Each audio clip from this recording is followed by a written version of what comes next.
Primera carta a los Corintios. Vamos a leer en el capítulo 10 algunos versos. Si lo tienen pueden decir amén. No quiero, hermanos, que ignoréis que nuestros padres estuvieron todos bajo la nube y todos pasaron el mar, que todos en unión con Moisés fueron bautizados en la nube y en el mar. Todos comieron el mismo alimento espiritual y todos bebieron la misma bebida espiritual, porque bebían de la roca espiritual que los seguía. Esa roca era Cristo. Pero de la mayoría de ellos no se agradó Dios, por lo cual quedaron tendidos en el desierto. Estas cosas sucedieron como ejemplos para nosotros, para que no codiciemos cosas malas como ellos codiciaron. Ni seáis idólatras como algunos de ellos, según está escrito. Se sentó el pueblo a comer y a beber y se levantó a jugar. Ni forniquemos como algunos de ellos fornicaron y cayeron en un día 23,000. Ni tentemos al Señor como también algunos de ellos lo tentaron y perecieron por la serpiente. Ni murmuréis como algunos de ellos murmuraron y perecieron por mano del destructor. Todas estas cosas les acontecieron como ejemplo y están escritas para amonestarnos a nosotros que vivimos en tiempos finales. Así que el que piensa estar firme, mire que no caiga. Pueden sentarse. Gloria a Dios. Hemos titulado a esta reflexión Crisis de Fe. Y cuando uno habla de crisis, creo que es oportuno definir básicamente lo que la palabra crisis significa. Busqué en varias fuentes y encontré una definición como esta. Una crisis es un cambio brusco o una modificación importante en el desarrollo de algún suceso. Una crisis es un cambio brusco o una modificación importante en el desarrollo de algún suceso. Otra definición dice, una crisis es una coyuntura de cambios en cualquier aspecto de una realidad organizada, pero inestable, sujeta a evolución. Una crisis es un cambio que altera el desarrollo normal de la actividad que sea. Hay crisis, por ejemplo, financieras.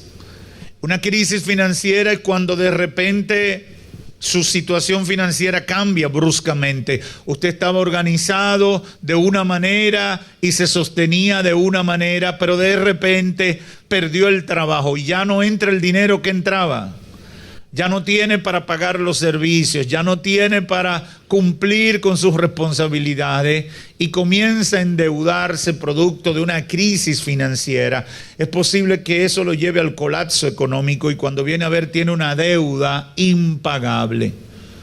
Una crisis de carácter financiero. Pero está la crisis de salud, cuando de repente su salud se daña y le detectan un problema que ya le impide desenvolverse naturalmente. Ya no puede comer como comía porque ya su aparato digestivo está enfermo. Eso es una crisis de salud. Ya no se puede mover como se movía porque algo alteró la normalidad en su vida y ya tiene una crisis de salud. Hay crisis de diferentes tipos. Hay crisis política. Cuando de repente la normalidad de un país o de una organización política se altera Hay una crisis política porque se hicieron elecciones y ahora no se sabe quién ganó, o quien ganó no lo quieren reconocer y no se sabe si habrá presidente o no habrá presidente al final. Eso es una crisis política. O están haciendo huelga y dicen que hasta que el presidente no renuncie no terminan de hacer huelga. Eso son crisis políticas. Se altera el desarrollo normal. Hay cambios bruscos que desatan una serie de acontecimientos que alteran la normalidad. Pero también hay crisis de fe. Crisis de fe. Pastor, ¿y qué es una crisis de fe? Es cuando la fe o la vida espiritual de una persona es sometida a fuertes presiones y como consecuencia esa persona comienza a dudar de lo que ha creído o piensa que se ha equivocado simplemente porque está sufriendo un hecho doloroso en su vida. Llega a pensar que Dios no le ama, que Dios no existe, que Dios no está interesado en su vida porque no hizo nada para evitarle sufrir ese cambio, esa situación. Las crisis de la vida generalmente son el preámbulo de las crisis de fe. Cuando uno sufre una crisis financiera y esta se prolonga en el tiempo, uno empieza a dudar de las promesas de Dios. Entra en crisis espiritual. ¿Por qué? Porque Dios debe saber que yo estoy necesitado y mira lo que estoy sufriendo. Cuando entramos en una crisis de salud, muchas veces caemos en crisis espiritual. ¿Por qué? Porque no entendemos por qué a nosotros precisamente nos tocó sufrir esa dolencia, ese problema que estamos sufriendo, cuando hay millones de gente mala, pecadora, que no reconocen a Dios, que están sanos. Generalmente las crisis de la vida desatan situaciones de crisis de fe o crisis espiritual en nosotros. Si uno hace un recorrido por la Biblia, va a encontrar varios y poderosos hombres de Dios que pasaron por crisis espirituales o de fe debido a situaciones bien difíciles en su vida. Y eso es importante saberlo porque a veces uno cree que los grandes hombres, los grandes protagonistas de los hechos épicos en la Biblia no vivieron las situaciones que tú y yo podemos estar viviendo. Y yo creo que es importante conocer, por ejemplo, si nos vamos a la palabra, encontramos a un profeta como el profeta Elías, el profeta de fuego, el hombre de poder. Elías, cuando es amenazado por Jezabel, la poderosa esposa del rey Acab, Elías sufre temor. Jezabel, al saber que Elías había avergonzado y fusilado a sus profetas allá en el reto del Monte Carmelo, prometió públicamente que en 24 horas o menos lo iba a matar. Y dice el primer libro de Reyes, capítulo 19, verso 3, que Elías se vio en peligro, se fue huyendo para salvar su vida, y al llegar a Berseba, que está en Judá, dejó a su criado y luego se fue a caminar por un día por el desierto, se sentó debajo de un enebro y en un momento de frustración extrema le dice al Señor: basta ya, Jehová, quítame la vida, yo no soy mejor que mis padres. Elías cayó en crisis frente a la amenaza de esa mujer malvada. Él sabía que tenía poder, él sabía que era mala, y él sabía que lo más probable era que ella pudiera cumplir su amenaza, matarlo. Y él cae en crisis. Sumergido en una crisis por ese temor. Era un hombre de Dios, pero estaba en medio de una crisis de fe debido a una crisis de seguridad en su vida. Si buscamos en la vida de Moisés, otro gran hombre de Dios, el gran libertador del pueblo judío, es curioso, pero durante el Éxodo Moisés tuvo muchas situaciones difíciles que enfrentar con ese pueblo que estaba liderando. Y hubo un par de ocasiones que yo quiero solamente citar que lo hicieron estallar y caer en crisis. En Éxodo 32, verso 15 en adelante, Moisés venía bajando del monte donde Dios le había entregado las tablas de los 10 mandamientos. Tablas que habían sido escritas con la mano y el dedo de Dios, dice la Biblia. Y Moisés viene llegando al campamento donde está el pueblo esperándole y oyó ruido. Josué le dice, hay gente gritando, hay gritos de guerra en el campamento. Pero Moisés le dice, Josué, no es ruido de grito de victoria ni de lamento de derrota, sino que oigo voces de canto. Y sucedió que tan pronto como Moisés se acercó al campamento, vio al becerro de oro que había hecho con sus manos Aarón y las danzas, y se encendió la ira de Moisés. Tronó el hombre más manso de la tierra. Entró en crisis y arrojó las tablas de su mano y la hizo pedazos al pie del monte. Y tomó el becerro que habían hecho, lo quemó en el fuego, lo molió. Yo no sé cómo lo hizo, me imagino que buscó una mandarria y lo picó y le entró a mandarriazo. La Biblia no entra en detalle, pero dice, lo molió hasta reducirlo a polvo y lo echó sobre el agua e hizo que se bebieran el agua con el polvo. Y era el más manso de la tierra. Entró en crisis.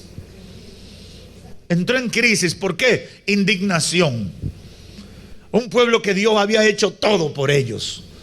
Y ellos sabían que Él estaba hablando con Dios. Y que Dios tenía palabra para ellos. Y en la espera, en vez de estar en comunión, esperando lo que venía de Dios, se hicieron un becerro para adorarlo.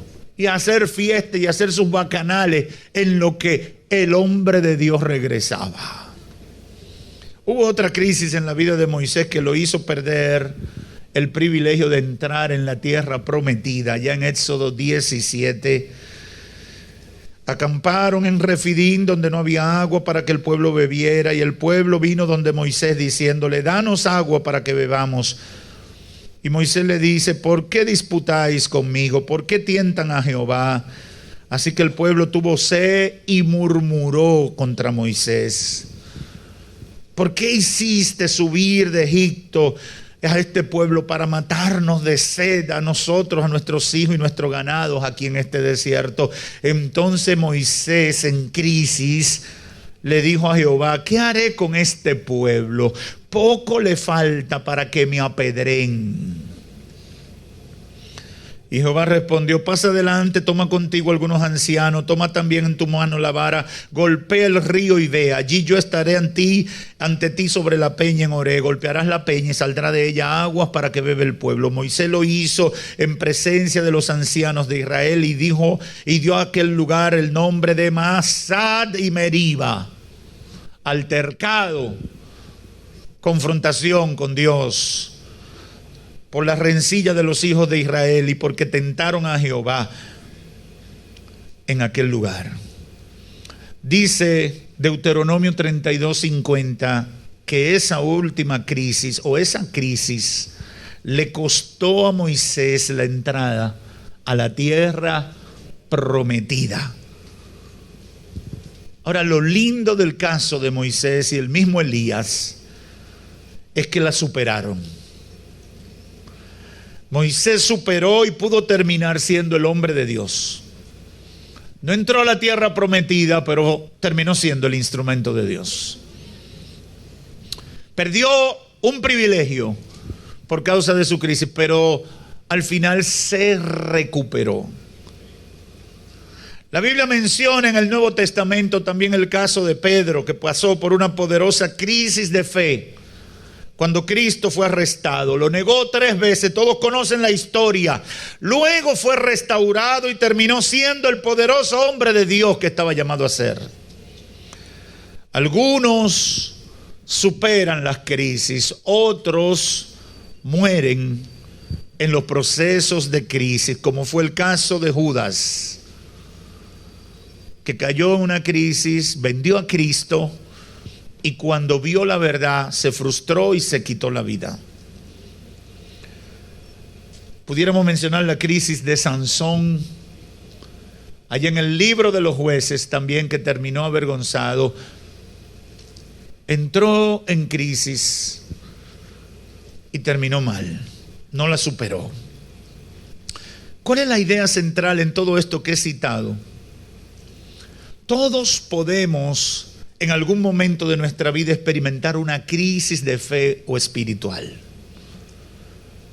Hay situaciones que nos mueven el piso. Hay situaciones que nos sorprenden. Hay batallas para las que no estamos preparados. Hay experiencias tan dolorosas que creemos que no somos capaces de resistir. Hay experiencias que nos mueven los cimientos. Y la idea central en primera instancia que el Espíritu Santo puso en mi corazón fue esta: todos podemos en algún momento de nuestra vida experimentar una crisis de fe o una crisis espiritual como consecuencia de una crisis de salud económica, familiar, etcétera.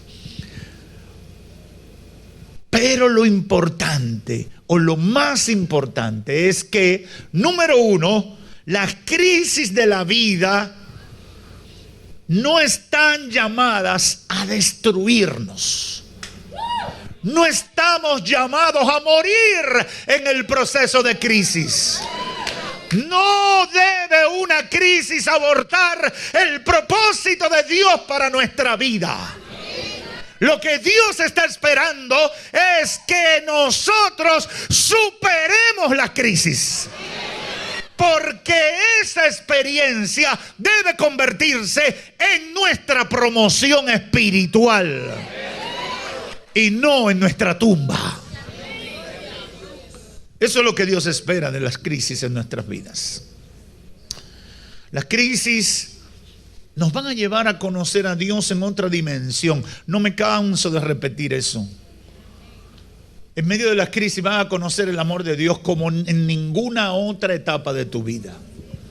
En medio de una crisis vas a conocer la provisión de Dios como en ninguna otra etapa de tu vida. En medio de una crisis vas a conocer el poder sanador del Dios de la Biblia. En medio de una crisis vas a conocer el poder de su fuerza para vencer a tus enemigos. Como un hermano me decía anoche en Higüey, estoy contento, pastor, el Señor puso mis enemigos en la palma de mi mano. Pero si no viene esa crisis, nunca verás a ese Dios que pelea por ti. Las crisis nos llevan a conocer a Dios en otra dimensión. El apóstol Pablo, en esta carta a los Corintios, sobre todo en este capítulo 9 y 10, está aconsejando a los hermanos corintios sobre 2 errores que estaban cometiendo en su vida espiritual. 2 grandes errores, pudiéramos clasificarlos en más, pero yo los sincronizo o los redondeo en 2 grandes errores. El primero, la negligencia, y el segundo, la falsa seguridad o la autosuficiencia que mostraban en su vida espiritual. Y la preocupación de Pablo es porque estos 2 errores producen fracaso en gente que ama a Dios, en gente que desean servirle a Dios. Pero al cometer estos errores se descuidan y terminan dominados por los deseos de la carne y la manipulación del diablo. Y quiero hacer una aclaración en este punto. Muchas veces creemos que estamos obligados a morir en la crisis, como decía ahorita. Y vino la crisis. No, es que a mí es el único que me ha pasado esto tan terrible. Nadie ha vivido lo que yo he vivido. Déjame decirte que si te pones a investigar, te vas a dar cuenta que hay gente que ha vivido experiencias mucho más dolorosas que las tuyas y no murió en el proceso. Así que siempre habrá alguien que ha sufrido más que tú. Déjate de estar con esas palabras de conmiseración y esas palabras de autocompasión, lamentándote de ti mismo. Hay gente que ha sufrido más que tú. Hay gente que tiene pruebas más difíciles que la tuya. Hay gente que tiene procesos más incómodos que lo que tú estás pasando. Por lo tanto, deja de autocompadecerte y enfócate en superar ese proceso con la ayuda del Señor.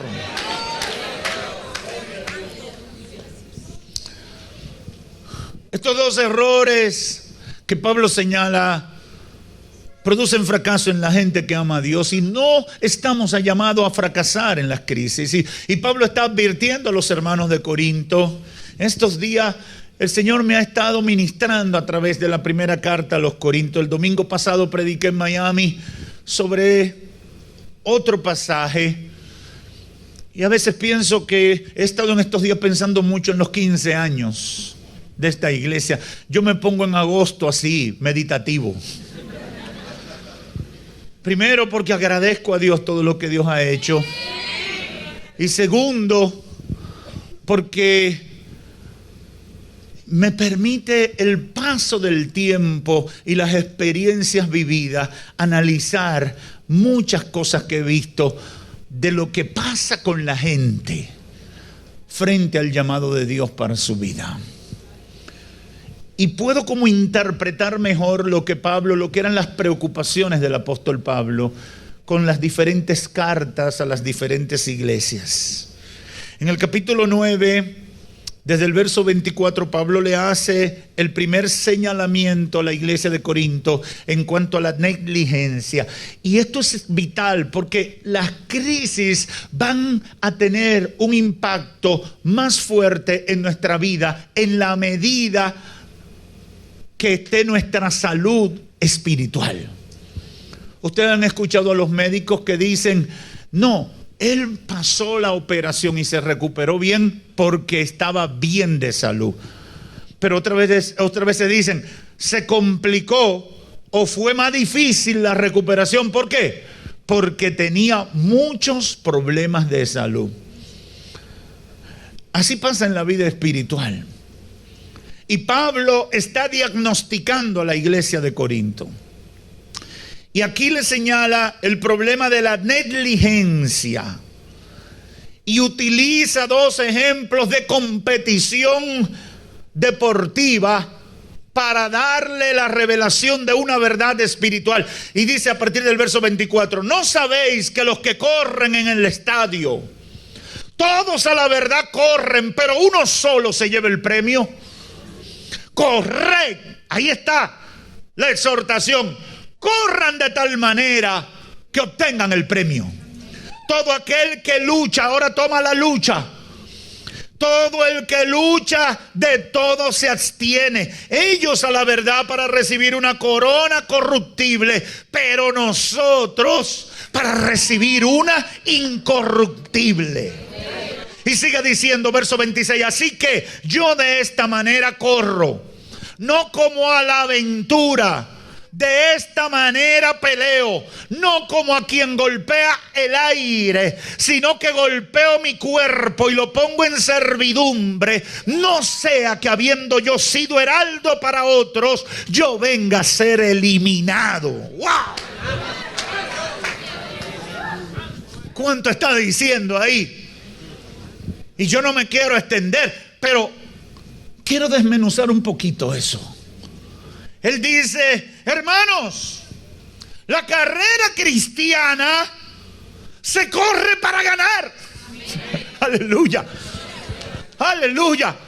Yo no sé si aquí hay gente que me está entendiendo. La carrera cristiana no se corre para participar.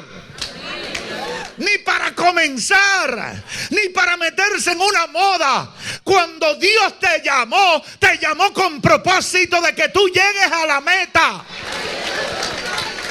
Aleluya. Oh, el proyecto de Dios no es de comienzo o de participación. Es de alcanzar una meta, alcanzar un premio, alcanzar el final. Y por eso dice, yo no corro para entretenerme. Yo no corro como a la aventura. Déjame ver si yo doy para cristiano. Eso es lo que está diciendo Pablo. Yo no corro para ver si doy para cristiano. Yo corro para llegar a la meta. Yo no peleo para golpear el aire. Uppercut, jab de izquierda, recto de derecha. No. Yo no peleo para entretenerme y hacer apaviento. No.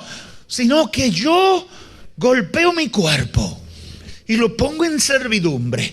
Yo me entreno, yo me sacrifico, yo me abstengo, yo batallo contra el diablo, yo me voy de rodillas, yo ayuno, pero yo no estoy jugando a cristiano. Yo tengo un propósito, yo voy a llegar a la meta. Yo no sé si aquí hay gente que han entendido, tu final es la meta. Es llegar a la meta. Es ganar el premio. No salir para entretenerme, salir para llegar. No pueden descuidarse y quedarse como vagos, le está diciendo Pablo. Como si ya ganaron la carrera solo por participar. Ay, llegué a la eliminatoria. Ay, clasifiqué para la semifinal, para los cuartos de final, para los octavos de...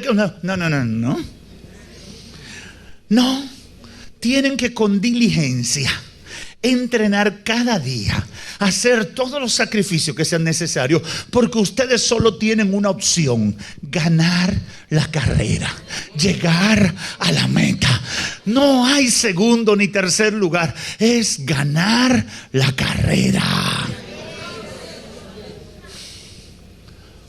Muchas veces en la vida cristiana, en el paso del tiempo, nos ponemos negligentes. Y eso es lo que Pablo está atacando en ese momento. La negligencia, la pesadez, el descuido nos saca de la competición. Hay atletas con un gran talento. Yo he escuchado, sobre todo en el caso de los peloteros, que uno entiende mucho, que dicen, no, ese pelotero, ese va a ser una estrella de Grandes Ligas. Tiene las 5 herramientas. Es cuestión de tiempo, de que desarrolle el cuerpo, que madure y comience a producir. Todo el mundo está esperando porque tiene el potencial. Pero de repente le dan $1 millón. El muchacho se aloca, cree que tiene que beberse toda la cerveza que produce la cervecería. Y cree que debe hacerle caso a todas las fufurufitas que se le acercan. Y vienen y comienzan a cerrar discotecas. Yo pago. Y creen que el dinero no se le va a gastar. Y con todo el potencial, creen que van a conseguir otro $1 millón más. Y le van a dar otra oportunidad. Y de repente se dan cuenta que teniendo todas las cualidades, se quedaron fuera de servicio. Lo perdieron todo. Porque por negligente. No quisieron seguir jugando. Ya no iban al play. El sol le picaba. Ya no se querían doblar. No seguían consejos de los entrenadores. No le prestaban caso a la orientación de quien más sabía, de quien le llevó hasta ahí. No le prestaban atención a los fundamentos del juego que le habían dado. Se descuidan, no entrenan, no hacen ejercicio, no duermen bien, no se alimentan bien. Y entonces, ¿en qué terminan? En fracaso. Por negligente, todo el potencial que tenían se quedó simplemente en una expectativa. No pasó nada de lo que pensaban que iba a pasar. Eso pasa en la vida cristiana. Hay mucha gente con potencial que se ha quedado en el camino.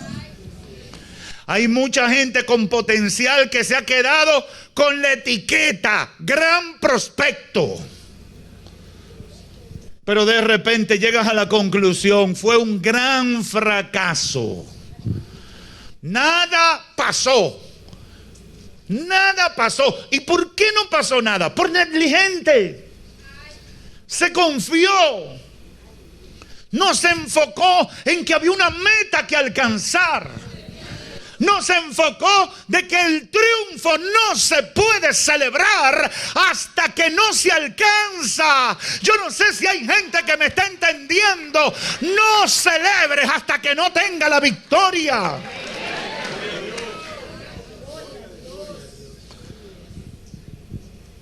En el siguiente capítulo, en el segundo caso, Pablo le advierte de la falsa seguridad.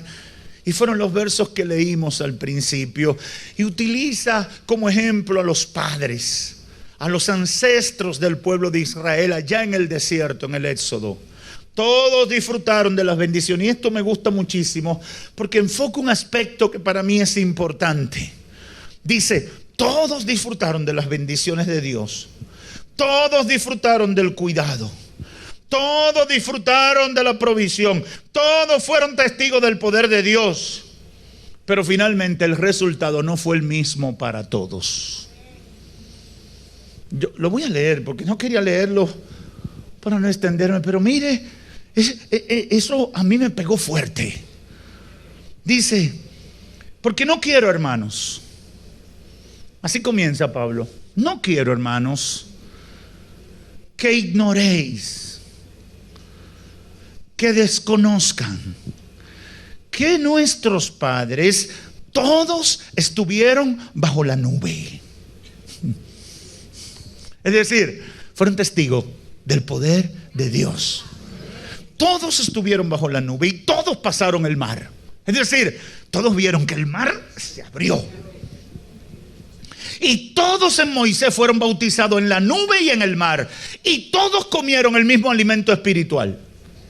Y todos bebieron la misma bebida espiritual, porque bebían de la roca espiritual que los seguía, y la roca era Cristo.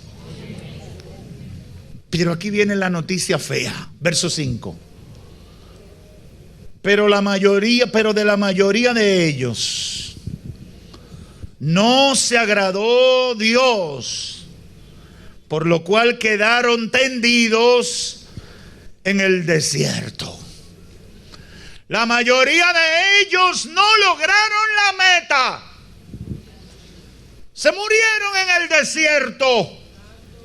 No le agradó a Dios lo que pasó con ellos. Fueron un fracaso. Cuando medité en esto, vino esta expresión a mi vida. Oh my God. La mayoría se quedó en el desierto y no llegó a la meta. Y la pregunta es ¿por qué? ¿Qué pasó? ¿Por qué? En el mismo pasaje está la respuesta. Fíjese, y yo creo que eso le aclara la mente sobre cosas que le pasan a mucha gente. Fíjese la respuesta. Estas cosas sucedieron, dice Pablo a los hermanos de Corinto, para ejemplo de nosotros. ¿Para qué? Y aquí comienza a mencionar los errores del pueblo. Para que no codiciemos cosas malas como ellos codiciaron. Para que no seáis idólatras como algunos de ellos, según está escrito. Y mire, préstele atención a esto. Se sentó el pueblo a comer y a beber y se levantó a jugar. Déjeme, si a usted le pasa lo mismo que a mí. Cuando yo leí eso, yo dije, pero esto no pega. Me habla de idolatría. Y entonces dice que el pueblo se levantó a sentarse a beber, a jugar, a entretenerse.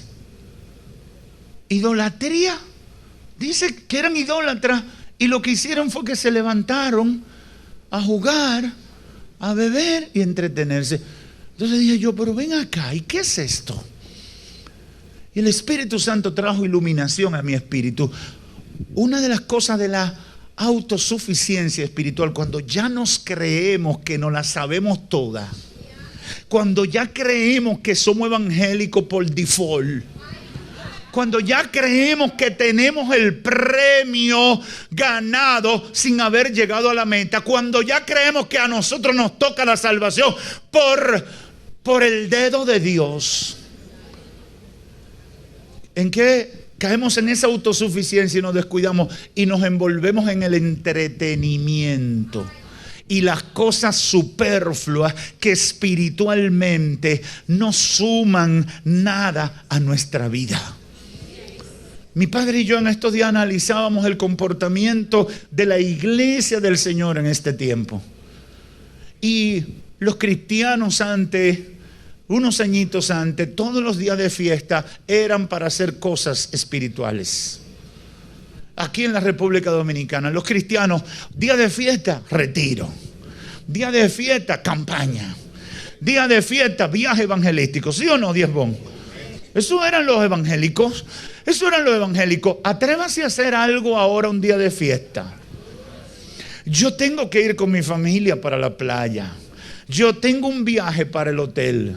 Yo tengo un viaje para el exterior. Hay unas cantidades de fechas ahora que la iglesia ni loco puede hacer nada, porque los hermanos no están en búsqueda de Dios, sino que se levantaron, como dice aquí.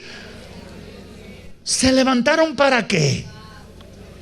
Para entretenerse, para comer y beber y a jugar. Y muchos han convertido esa conducta en un objeto de su adoración. Yo conozco personas que tienen vacaciones varias veces en el año. Familias que se van a hoteles, a campos, a casa de veraneo varias veces en el año. Y eso no está mal. Pero cuando tú ves su servicio a Dios, entonces como que las cosas no emparejan. Y dicen que Dios es lo más importante en su vida.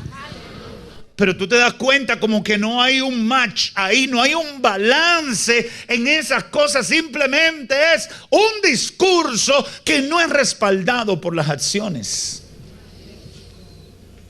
La autosuficiencia, el confiarse, fue el gran error del pueblo judío y terminaron en la idolatría del entretenimiento.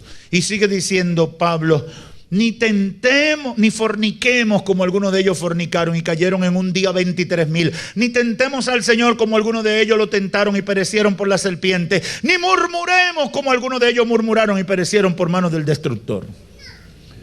Ahora, quiero así rápido señalar que cada una de estas cosas que Pablo señala como la razón por la cual de la mayoría de ellos Dios no se agradó, fue porque a pesar de ser pueblo de Dios, a pesar de ver la gloria de Dios, a pesar de tomar el alimento espiritual todo, a pesar de todo ser hijos de Dios, a pesar de Dios haber tratado con todos,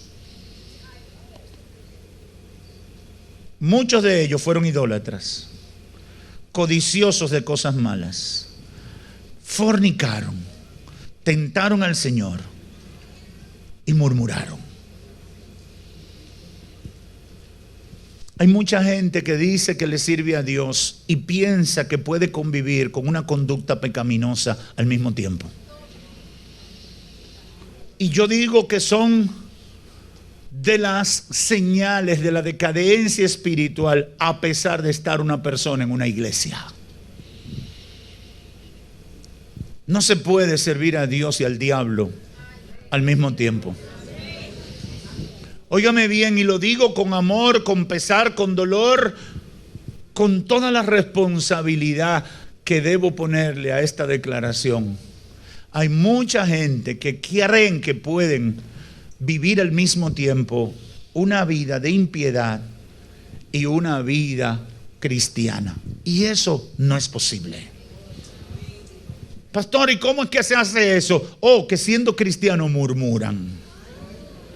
Que siendo cristianos son adúlteros y fornicarios. Que siendo cristianos son mentirosos.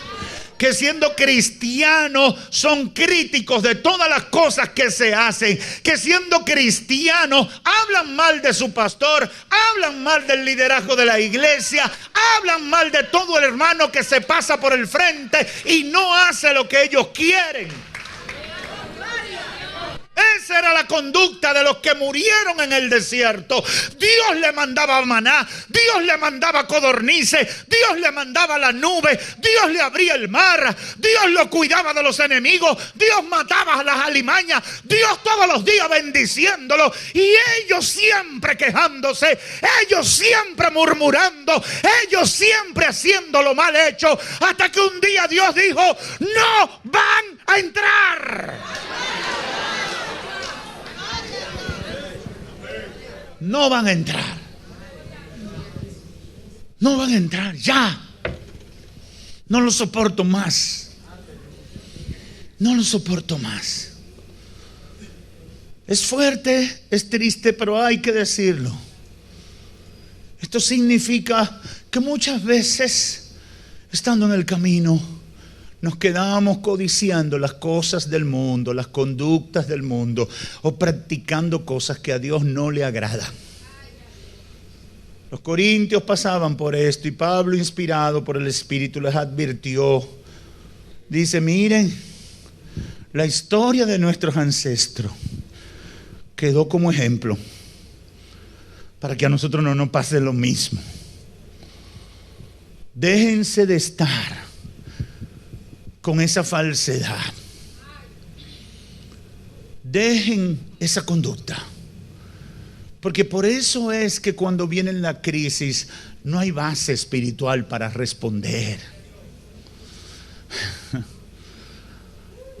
Vivimos en una generación de cristianos que viven dudando de si Dios lo ama o si Dios está con ellos. Igualito que el pueblo judío. Lo botaron del empleito. Yo no sé si Dios me ama. Yo no sé si yo doy para esto. Yo no sé, pastor. Mi vida es un martirio. Ay, mándeme a la Llorona.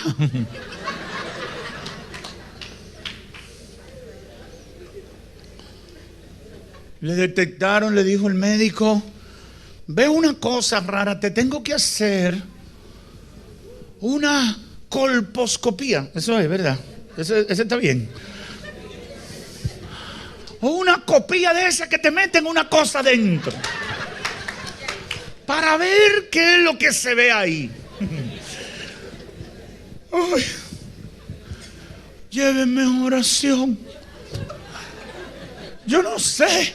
Hermano, usted va a trabajar en el ministerio de Ujieres hoy porque le toca en el grupo número tal. Ay, yo no sé. Mi vida. Hermano, ¿y por qué tú estás así? Me dijeron que puedo tener algo. Y yo pensé que después de yo ser cristiano, nada me iba a pasar. Ustedes se ríen, pero hay muchas caras que yo lo he visto ahí.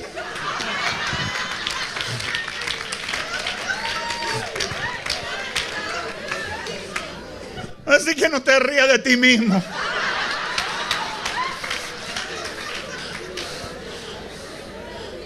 Entran en crisis. Las crisis lo desenfocan. Pierden el enfoque.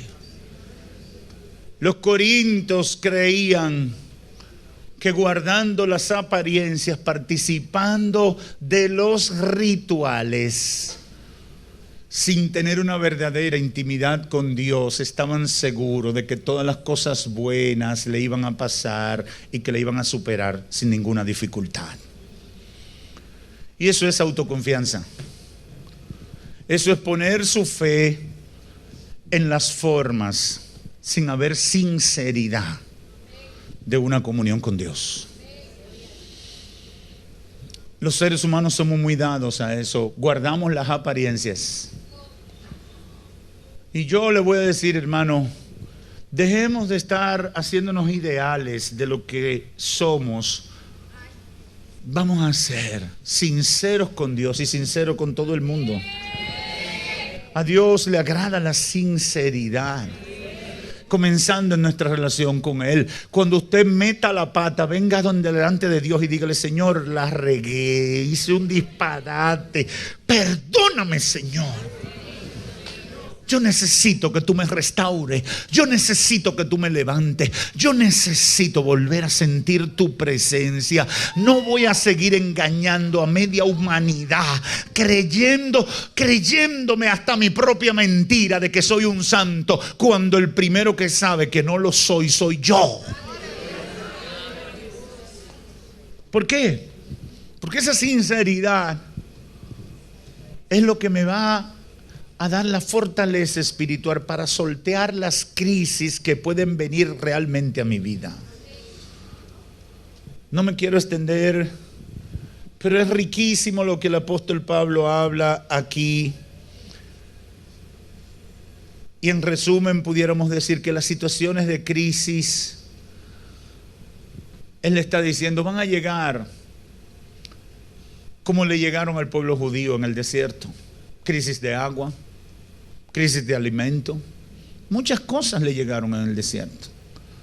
Ahora, ¿cómo respondían? ¿Cómo tú respondes a las crisis que vives? ¿Qué sale de tus labios cuando viene un problema a tu casa?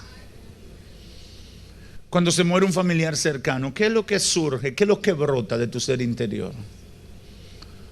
Yo creo que ese es un análisis que debemos hacer. Y debemos trabajar con esa realidad, sin máscaras. Porque si vamos con sinceridad delante del Señor, el Señor nos va a ayudar a superarla. Los corintios creían que cumplir con la iglesia era suficiente y no cultivaban su vida espiritual. Quiero decirle a todo el que me escucha, tienes que cuidar tu vida espiritual. Si tu salud, si tu vida espiritual no está buena, no vas a poder sobrepasar las crisis que pueden llegar a tu vida. Concluyo con dos ideas finales en esta hora. Préstale atención. No todos los que han aceptado a Jesucristo como Señor y Salvador van a llegar a la meta. La realidad es que muchos se quedarán tendidos en el desierto. Esa es la realidad.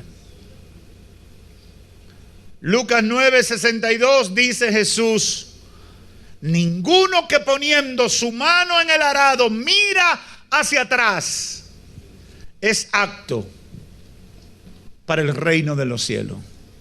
Ninguno que mira hacia atrás califica para el reino de los cielos. Ya lo demostró, no califica. Si miró hacia atrás, demostró que no califica. Quizás si lo intenta otra vez y lo hace mejor, entonces va a calificar. Pero cuando se retiró, demostró que no había entendido, no era consciente, no era apto para el reino de los cielos. Otros se levantarán, llegarán precariamente. Ahora, no depende, aunque es importante, de la provisión de Dios. Esa provisión es importante porque nos dará la oportunidad de ser espiritualmente fuerte. Pero el que se sirva, y yo le digo porque el Señor trató conmigo esto. Cuando el Señor me llamó al ministerio, yo decía, yo me voy a ocupar de siempre garantizar una buena comida espiritual. Me voy a esforzar, aunque me cueste. Procuraré que cualquier persona que yo ponga a predicar en ese altar será una gente que lleve alimento espiritual. Y eso es bueno, eso es importante, eso es determinante. Pero en un momento yo entré en crisis delante del Señor porque decía, Señor, ¿cómo si di la comida? Hay gente que la aprovecha. Y hay otros que comen la misma comida y parece que no le aprovechó. La provisión es importante. La alimentación, el maná es importante. Pero más importante es la actitud, la decisión del que recibe el llamado de Dios frente a ese llamado. Muchas crisis van a venir a nuestras vidas y muchas van a producir crisis de fe, pero una reacción positiva, una restauración dependerá de la salud espiritual que hayamos desarrollado o la fortaleza espiritual que hayamos adquirido con el entrenamiento en las cosas de Dios. Por eso es oportuno citar los versos 11 y 12 del primera carta de Corintios 10 que leímos al principio. Dice, todas estas cosas acontecieron como ejemplo y están escritas para amonestarnos a nosotros que vivimos en estos tiempos finales. Así que el que piense estar firme, viva mosca. El que piense estar firme, viva espantado. El que piense estar firme, esté atento. No te duermen tus laureles. No, ya el Espíritu Santo me bautizó. Ya hablé en lengua. Ya tuve un cargo en la iglesia. Ya serví en esto. No. Esto no se termina hasta que tú llegas. Esto no se termina hasta que allá te pongan tu corona. Esto no se termina hasta que te den la bienvenida en el cielo. Venid bendito de mi Padre. Esto no se termina hasta llegar a la meta. No te lleves de los halagos de la gente, sino llevamos de la gente. Hace rato que fuéramos santos canonizados. Si no lleváramos a la gente, no, tú eres el pastor más tremendo. Tú eres el siervo, la sierva más tremenda. Tú eres, es más, los ángeles andan haciéndote campaña. Porque tú, alcalde del cielo, de la nueva Jerusalén. Y usted se lleva a la gente te pone allá en la nube. Y yo digo que aunque mucha gente lo hace con buena intención, el diablo es que le dirige la boca. ¿Para qué? Para que te eleven a un estado de fantasía y tú te descuides. Dice Pablo, el que piense estar firme, mire que no caiga.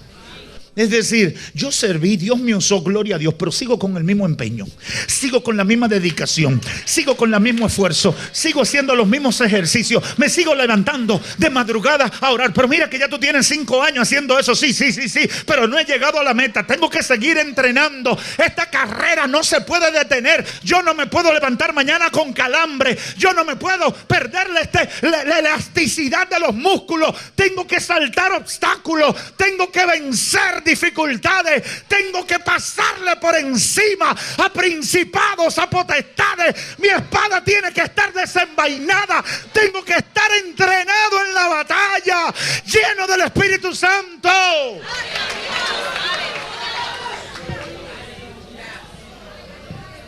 Yo no sé si el Espíritu Santo le está hablando a alguien. Cada día debo pelear por mi salvación. Cada día debo esforzarme. Cada día debo anhelar llegar a la meta. Que vinieron ustedes, el país participó en los Juegos de Lima Panamericanos. Estaban todos los atletas. Búsquenlos ahora están descansando. Descansaron después que consiguieron la medalla. ¿Tú sabes qué significa? Que hasta que no te pongan tu corona, tú no dejas de entrenar, tú no dejas de prepararte, tú no dejas de alcanzar, soñar con alcanzar la meta. Todas estas cosas acontecieron y están escritas para amonestarnos a nosotros que vivimos en estos tiempos finales. Así que el que piense estar firme, mire que no caiga. Mantente enfocado. ¿Qué es lo que pasa? ¿Por qué no estoy orando como yo oraba antes? Yo le voy a decir algo. Yo he propuesto en mi corazón que cuando identifico algún descuido en mi dinámica de búsqueda, tomo una medida extrema para contrarrestarla. Se lo pongo fácil. Si yo dejé de orar en la noche porque tenía sueño, ¿a cuánto le pasa eso? Que en la noche ya no, por alguna razón no oran, porque tengo sueño, estoy viendo la noticia y se me fue.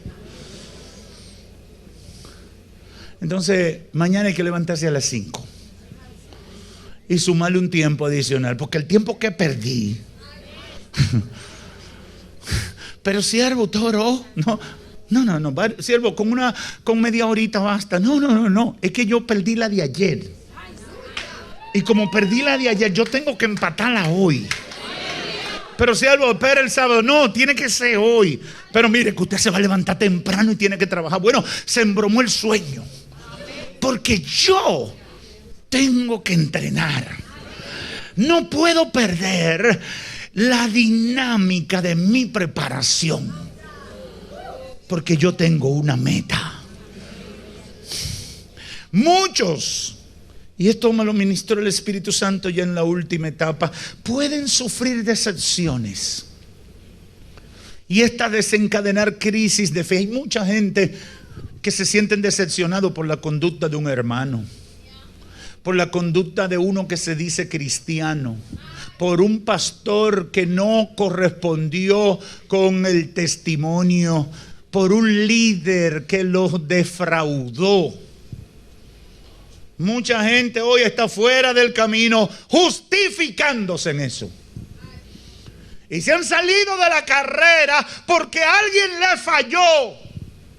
La respuesta es categórica y te la doy a ti que me escucha donde quiera que estés. Pon tu mirada en Jesús.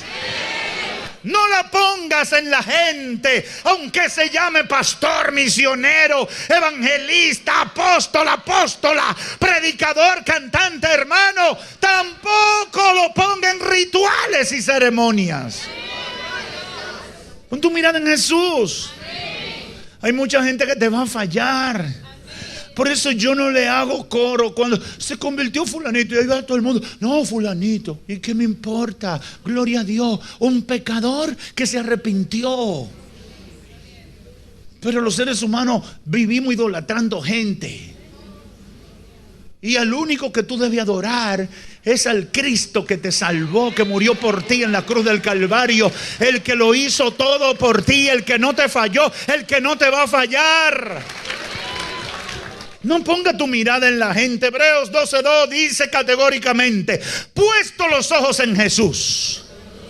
Puesto los ojos en Jesús, el autor y consumador de la fe, el cual por el gozo puesto delante de él sufrió la cruz, menospreciando el oprobio, y se sentó a la diestra del trono de Dios. Puesto los ojos en Jesús, puesto los ojos en Jesús, puesto los ojos en Jesús, puesto los ojos en Jesús, puesto los ojos en Jesús. Usted tiene que poner los ojos en el Señor. Mañana yo puedo fallar, que no lo quiera Dios. Mañana el hermano que me dio seguimiento en redes puede fallar. El líder de mi ministerio donde estoy puede fallar mañana. Pero ¿a quién fue que tú te convertiste? A Cristo. No dejes que el diablo te engañe con eso. Puesto los ojos en Jesús, el autor y consumador de la fe. De ahí no te salga. Deja la idolatría, que por eso cae en crisis, por estar idolatrando, por estar poniendo tu fe en la gente, creyendo que la gente. Yo debo terminar.